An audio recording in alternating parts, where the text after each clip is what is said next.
Muito bom dia, irmãos. Mais uma vez, é um prazer a gente poder estar conversando com os irmãos, mesmo que à distância ainda, mas por pouco tempo. Mas é um grande prazer estar podendo falar novamente com os irmãos, a gente continuar os nossos estudos da escola dominical. Bom, nós continuaremos os nossos estudos do livro dos relacionamentos autênticos que a gente tem visto nessas últimas semanas. E o nosso tema de hoje é como lidar com conflitos, lidando com conflitos, né?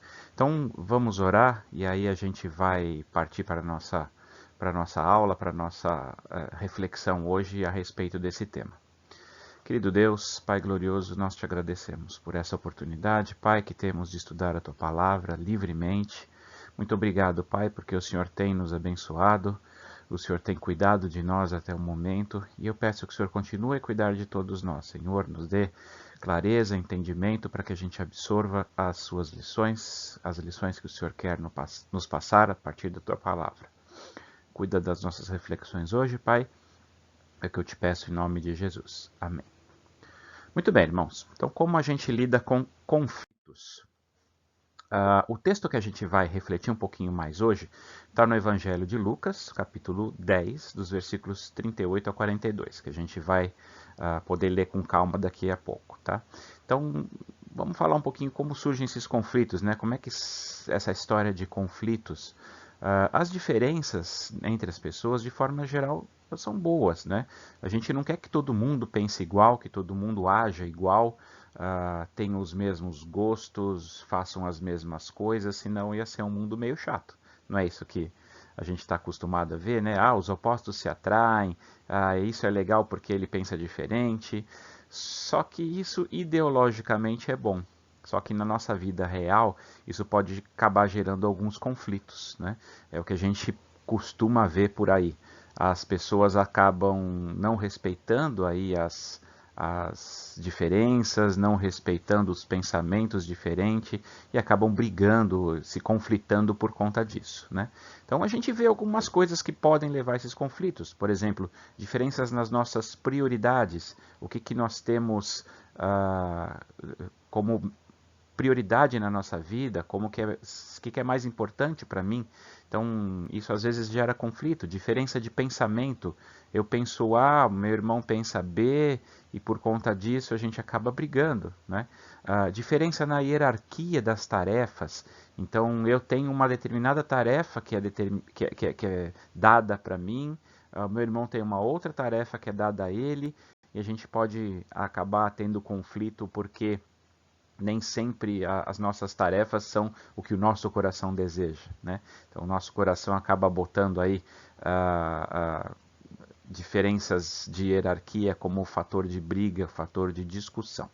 Bom, então vamos lá olhar o nosso caso a respeito de hoje, que está lá no livro de Lucas, né? Capítulo 10, versículos 38 a 42. Então eu vou ler para os irmãos que puderem, acompanhem comigo. Vamos abrir a nossa Bíblia. Lucas 10, versículos 38 a 42. É um caso bem conhecido. Quando Jesus vai à casa de Marta e Maria, as irmãs, que é são irmãs de Lázaro também, e ele faz uma visita à casa das duas. E o que acontece? Vamos lá, versículo 38. Prosseguindo viagem, Jesus entrou num povoado, e uma mulher chamada Marta recebeu-o em casa. Sua irmã, chamada Maria, sentando-se aos pés do Senhor, ouvia sua palavra. Marta, porém, estava atarefada com muito serviço. E aproximando-se disse: Senhor, não te importas que a minha irmã me tenha deixado sozinha com o serviço? Dize-lhe que me ajude. E o Senhor respondeu: Marta, Marta, estás ansiosa e preocupada com muitas coisas, mas uma só é necessária, e Maria escolheu a boa parte, e esta não lhe será tirada. Então, o que a gente vê nessa passagem aqui do Evangelho de Lucas? Existe um conflito entre as irmãs. Marta e Maria estão fazendo coisas diferentes. Marta está servindo, Marta está trabalhando e Maria está aos pés de Jesus. E isso gera um conflito entre as duas. Ou melhor, gera um conflito com Marta, não é? E Marta, então, vai fazer o quê? Vai colocar a sua queixa para Jesus. Então o texto nos diz que as duas estavam lá, uma aos pés de Jesus, Maria, e Marta, atarefada com muito serviço. Então Marta vai dizer vai botar a sua reclamação para Jesus. Ela chega e fala para Jesus: não te importas que minha irmã me tenha deixado sozinha com o serviço? Dize-lhe que me ajuda. Então ela pede para Jesus dar uma bronca em Maria e mandar Maria ajudá-la. E Jesus diz que não, que Marta está ansiosa e preocupada com muitas coisas e que Maria escolheu o que era necessário naquele momento, que isso não iria ser tirado dela. Né? Então, o que acontece? Como a atitude de Marta, acabamos de ver, como Jesus lidou com essa situação. Né? Jesus chamou a atenção de Marta, dizendo que ela estava muito ansiosa e preocupada, ou melhor, ansiosa e preocupada com muitas coisas. Né? Então, Jesus pede para ela focar no que é necessário naquele momento. Né? Jesus pede para que Marta olhe para si mesma. Ele fala para ela, veja o que é necessário, olha o que você está fazendo. Maria escolheu a boa parte, e isso não será tirado. Né? Então Jesus acaba lidando com a situação, botando prioridade para Marta, perdão. O que é mais importante e necessário naquele momento? Né? É o serviço ou é ouvir o que Jesus está falando? Então ele pede para ela focar no que é necessário naquele momento. Muito bem. E como então a gente pode resolver os conflitos quando eles aparecem? Então vamos pegar aí o texto que acabamos de ler. O que Marta faz? Ela leva o caso para Jesus. O que a gente pode tirar de lição disso? Oremos. Temos um conflito? Oremos, levemos nosso caso para Jesus. E ele responde. Biblicamente, ele vai responder para nós. Né? Ele vai nos dizer algumas coisas que, se a gente conseguir colocar na nossa mente, como o que é prioridade, como a gente deve lidar, isso vai nos ajudar muito a lidar com os conflitos. De que forma a gente pode lidar com esses conflitos? Né? Lembra que Jesus nos ensina que a gente, antes de olhar para o outro, a gente tem que olhar para nós mesmos. Né? Tira a trava do seu olho antes de você ver o que está acontecendo com o teu irmão. Então Jesus pede para a gente olhar para nós mesmos primeiro. O que está acontecendo? E ele vai dar aí algumas dicas para nós. Ele vai pedir para a gente manter o nosso foco nas prioridades. Ele falou para Marta naquele momento que só uma coisa era necessária naquele momento. Qual era a prioridade? Era ouvir o que Jesus estava falando. A prioridade não era deixar a casa arrumada, não era deixar tudo bonitinho, não era fazer de repente a comida que ela estava fazendo naquele momento, mas era ouvir o que Jesus estava falando. Então ele nos ensina lá no Sermão do Monte, como o pastor Darcy está pregando aí sobre o Sermão do Monte, ele nos ensina como manter o foco nas prioridades. Então vamos ler Mateus 6, de 25 a 34, e a gente vai ver que prioridade a gente tem que manter quando a gente está em alguma discussão. O que é prioritário na nossa vida, não é? Então diz assim: por isso digo a vocês, não se preocupem com a sua vida, quanto ao que irão comer ou beber, nem com o corpo, quanto ao que irão vestir. Não é a vida mais do que o alimento, e não é o corpo mais do que as roupas? Observem as aves dos céus. Elas não semeiam, não colhem, nem ajuntam em celeiros. No entanto, o Pai de vocês que está no céu as sustenta. Será que vocês não valem muito mais do que as aves? Quem de vocês, por mais que se preocupe, pode acrescentar um côvado ao curso da sua vida? E por que vocês se preocupam com o que vão vestir? Observem como crescem os lírios do campo. Eles não trabalham nem fiam. Eu, porém, afirmo a vocês que nem Salomão, em toda a sua glória, se vestiu como qualquer um deles. Ora, se Deus veste assim a erva do campo, que hoje existe e amanhã é lançada no forno, não fará muito mais por vocês, homens de pequena fé? Portanto, não se preocupem dizendo que comeremos, que beberemos ou com que nos vestiremos, porque os gentios é que se preocupam com todas essas coisas. O Pai de vocês que está nos céus sabe que vocês precisam de todas elas.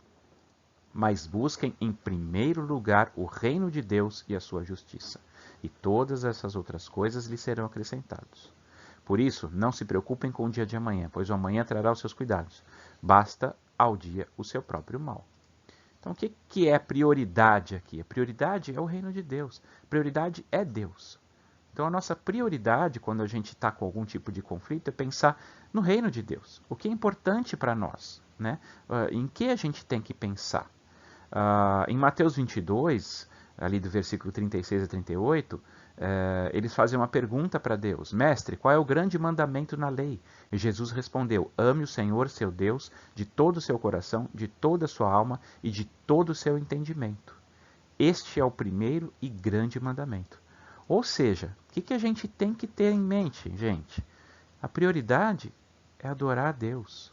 A prioridade é ouvir a Deus. A prioridade não é serviço. Serviço vem depois. Então, no caso que a gente acabou de ver, a gente viu que Marta tinha uma prioridade diferente de Maria. Naquele momento, Maria estava na parte que era fundamental, que era necessária. Marta não. Então, a nossa prioridade sempre tem que ser Deus. Se a gente olha para Deus como nossa prioridade, às vezes pequenos desentendimentos, pequenas diferenças que a gente vai ter, se resolvem espontaneamente. Às vezes, só da gente lembrar qual é a nossa prioridade, que é a adoração a Deus. Mas vamos continuar. Então, a gente tem, primeira coisa, oração. Segunda coisa, mantemos os nossos focos nas prioridades. A prioridade nossa é Deus. Não é serviço, não é trabalho, que era o que estava atormentando Marta naquela situação. A prioridade é Deus. A primeira coisa que a gente tem que pensar é Deus. Depois disso, o que a gente pode fazer? Converse com a parte envolvida, né? Com quem você está sendo o conflito. Escute antes de falar. Então, a gente tem a tendência a querer falar e atropelar e nem escuta o que a outra parte está falando. Então, a gente tem que primeiro escutar antes de falar. E tem que conversar com aquela parte. No texto, não diz se Marta foi pedir ajuda para Maria. Fala, Maria, vem cá, me ajuda aqui. Eu preciso fazer tal coisa. Eu preciso que você me ajude na cozinha. Eu preciso que você me ajude com tal situação. Ao que parece, Maria estava sentada aos pés de Jesus e Marta foi falar diretamente com Jesus. Então, muitas vezes, é claro, o exemplo que eu dei de falar com Jesus é a oração. Mas a gente tem que falar com a parte envolvida. A gente não pode atropelar e já querer contar para outra pessoa o que está acontecendo e pedir para ela interferir. A gente tem que primeiro conversar com quem nós estamos tendo conflito. Né? E a história de escutar, muito importante. Provérbios 18, 13 diz o seguinte: o que responde antes de ouvir comete estultícia, que é para a sua vergonha. Então, escuta antes de falar. A gente tem essa tendência, como eu disse para vocês, de querer falar quando existe algum tipo de conflito e não escutar outra pessoa. Então vamos lá. Escuta, vai conversar com a pessoa, escute o que ela tem a falar a respeito desse conflito. Como nós podemos resolver? Depois, quando você for falar, fale com calma. Não seja iracundo, não grite, não aumente o tom da sua voz. Fale com calma. Isso é o que Provérbios nos ensina. Então, Provérbios 15:1 é um provérbio que diz assim: a resposta branda desvia o furor, mas a palavra dura suscita a ira.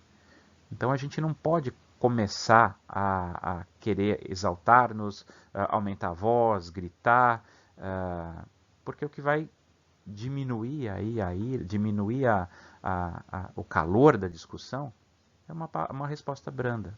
Falar com calma. Efésios, capítulo 4, versículo 29, também nos ensina de como devemos responder quando a gente tem alguma situação, que horas de conflito, de que forma que a gente vai falar. Então ele diz assim, capítulo 4, versículo 29, não saia da vossa boca nenhuma palavra que cause destruição, mas somente a que seja útil para a edificação, de acordo com a necessidade, a fim de que comunique graça aos que a ouvem.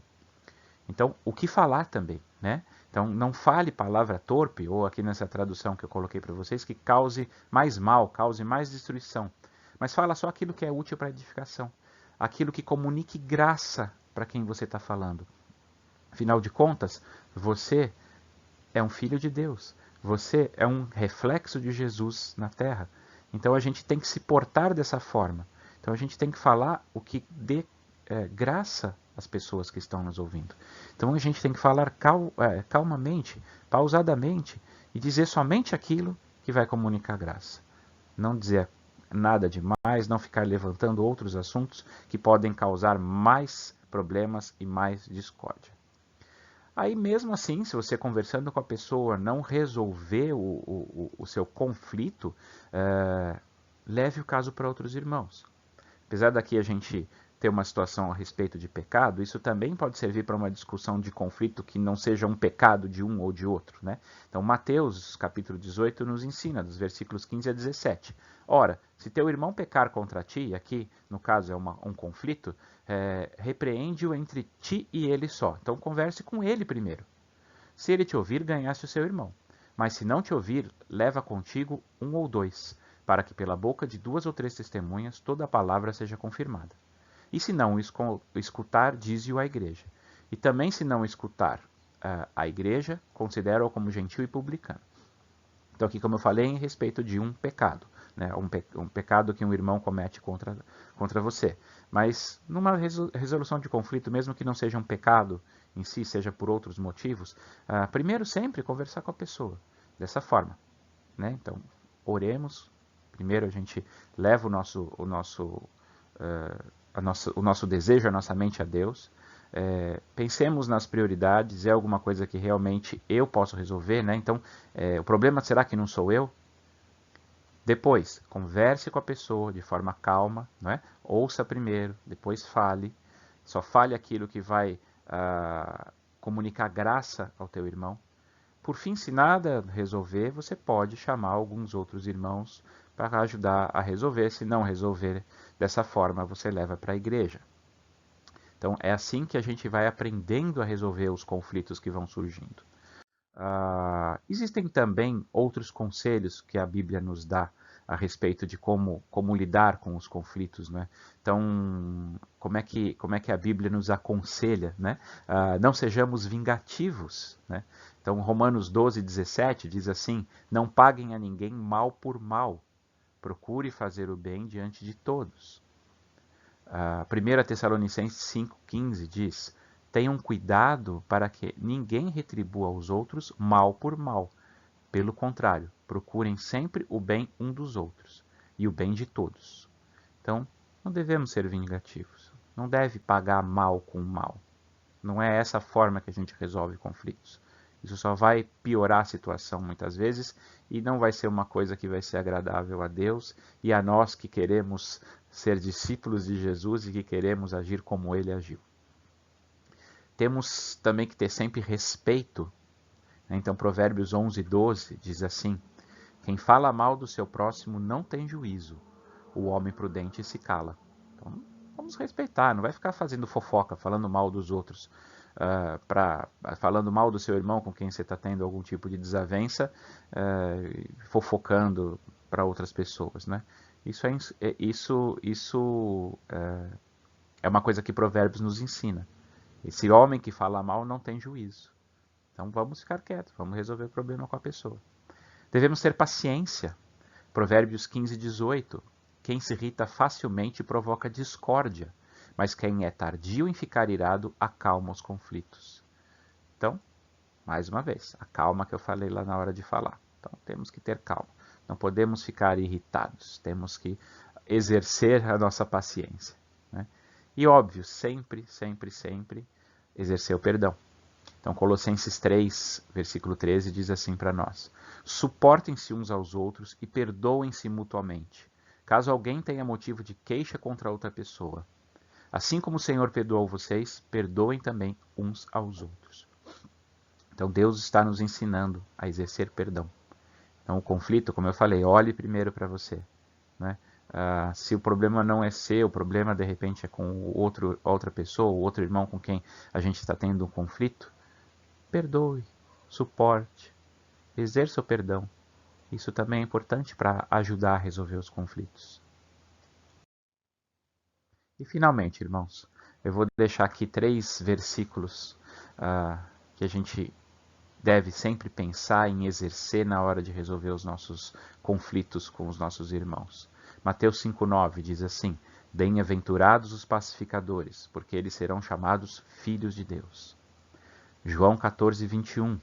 Aquele que tem os meus mandamentos e os guarda, esse é o que me ama. E aquele que me ama será amado de meu Pai. E eu o amarei e me manifestarei a ele. E 1 João 3,18 nos diz: Meus filhinhos, não amemos de palavra, nem de língua, mas por obra e em verdade. Então, irmãos, nós devemos ser pacificadores. Nós devemos botar água para acalmar os ânimos, né? Água na fervura para acalmar. Devemos ser pacientes, né? Devemos agir dessa forma para que a gente possa continuar sendo chamados filhos de Deus. A gente tem que lembrar que aquele que tem os meus mandamentos e os guarda é o que me ama. Então eu tenho que exercer o mandamento mais importante das nossas prioridades. Amar a Deus sobre todas as coisas. Ele em primeiro lugar. E aí a gente vai agir conforme o que ele nos ensina. E não amemos de palavra, como João escreve na primeira carta dele. A gente tem que amar de ação. Então a gente não pode só dizer que ama a Deus e não praticar os ensinamentos de Deus, e não praticar o que a gente aprende através da palavra de Deus. A gente tem que exercer tudo isso. Calma, paciência, falar pacificamente, não falar com grosseria, com irritação, elevando o tom da voz, né? Falar sempre com o irmão, exercer o perdão. Então tudo isso é importante, meus irmãos. Isso é importante para que a gente aprenda como lidar com os nossos conflitos. É isso que eu tinha para passar para os irmãos hoje. Vamos orar agradecendo mais uma vez e aí nós encerramos o nosso tempo. Pai querido, Pai amado, obrigado mais uma vez, Senhor, pela beleza da Tua palavra. Obrigado porque o Senhor nos ensina e o Senhor nos ensina de forma viva e eficaz a lidar com qualquer situação da nossa vida. Obrigado, Pai, porque nós temos o Teu Espírito e através da ajuda do Teu Espírito a gente pode colocar em prática aquilo que a gente aprende. E eu te peço, Pai, que o Teu Espírito nos ilumine e nos ajude a pormos em prática, quando tivermos alguma situação conflitante, que a gente possa pôr em prática o amor que o Senhor nos ensinou. É assim que eu oro, Pai, obrigado, em nome de Jesus. Amém.